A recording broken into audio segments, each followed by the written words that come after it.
Hey guys, in this video I will show you how you can fix easy anti-cheat untrusted system file and name while you try to launch Apex. It's quite easy.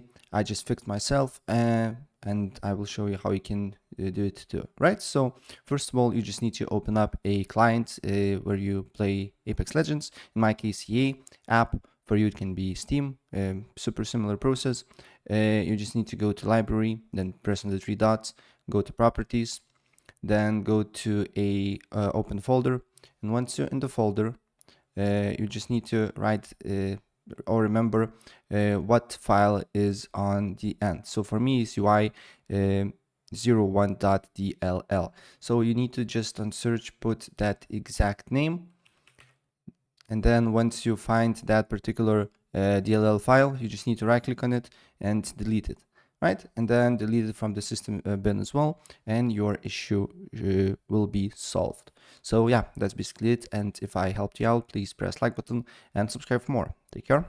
Bye.